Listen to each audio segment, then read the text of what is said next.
दुनिया का सबसे अनमोल रत्न कहानी मुंशी प्रेमचंद की है।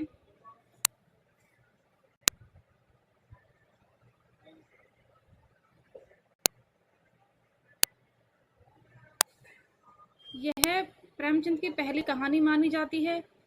उस कहानी संग्रह का हिस्सा थी जिसको अंग्रेजी सरकार ने जो है प्रतिबंधित कर दिया था, जब्त कर दिया था। कहानी का क्रमवार सार पढ़ते हैं। कहानी के जो प्रमुख पात्र हैं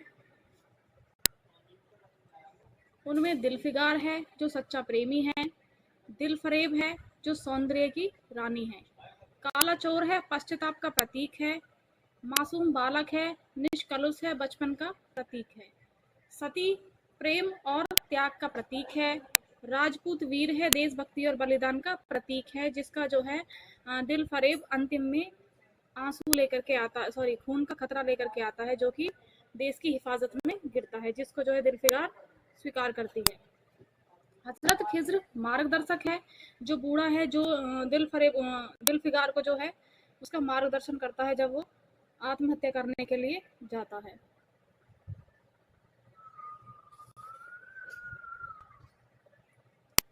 तीन अनमोल वस्तुएं हैं।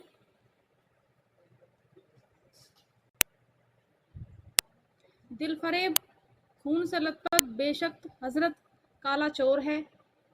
कहानी संग्रह जो है 1908 का है और पहली कहानी के रूप में जो है प्रकाशित है। सबसे अनमोल रत्न जमाना में सन 1907 में प्रकाशित होते हैं। कहानी जो है 1907 में प्रकाशित होती है, लेकिन जो कहानी संग्रह है वो 1908 का है।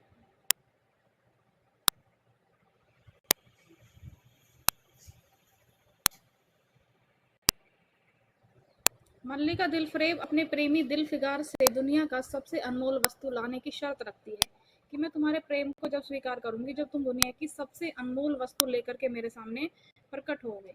तब वह कहती है कि यदि वह वस्तु नहीं मिली तो अपने पास आने की अनुमति नहीं है, तुम मेरे पास नहीं आओगे। और दिलफिगार दुखी होकर दुनिया की सबसे अनमोल वस्तु खोजने में निकल पड़ता है, क्योंकि दिलफिगार जो है वो दिलफरेब का सच्चा प्रेमी होता है।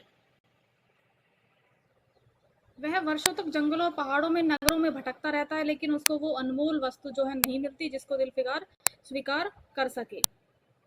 मल्लिका दिलफरेब अपने प्रेमी दिलफिगार से दुनिया की सबसे अनमोल वस्तु लाने की शर्त रखती है। वह कहती है कि वह वस्तु अगर नहीं मिली तो तुम मेरे पास जो है नहीं आओगे। दिलफिगार दुखी होकर जो है लेने के लिए चला जाता है। पहला प्रयास करता है तो पश्चाताप का आंसू लेकर के आता है। एक नगर में खूंखार अपराधी काला चोर को जो है फांसी दी जा रही होती है और मृत्यु को अपने जो है इतने निकट देख करके, इतने समीप देख करके जो काला चोर जो होता है उसकी आंखों से जो है आंसू टपकने लगते हैं। तो उस आंसू को लेकर के दिलफिगार अपने हाथ पे रख करके लेकर आता है, जिसको दिलफरेब के सामने प्रकट करता है, परंतु वो कहती है कि ये दुनिया का अनमोल रत्न नहीं है, तो उसको स्वीकार नहीं करती। फिर वह एक मासूम बच्चे को देखकर अपने बचपन को याद करता है। उसके हृदय में पश्चाताप जागता है। उसकी आंखों से पश्चाताप का एक आंसू गिरता है।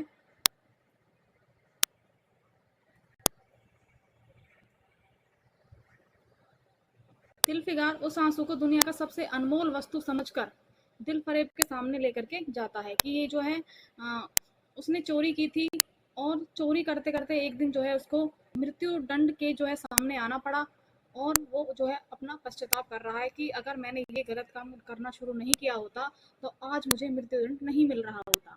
तो वो सोचता है दिलफरेब कि ये जो दुनिया का सबसे अनमोल रत्न हो सकता है, तो उसे लेकर के जो है दिलफरेब के सामने प्रकट होता है। दूसरा प्रयास करता है कि सती जो है, सती प्रथा के चलते जो सतियों जिन महिलाओं को अपने पतियों के साथ जो है सती कर दिया जाता था, उनको जो है अग्नि में अपने पति की चिता के साथ में लिटा दिया जाता था। तो उस सती के जो है राख को लेकर के आता है दूसरे प्रयास में दिलफरेब, परंतु दिलफिगार उसको भी जो है स्वीकार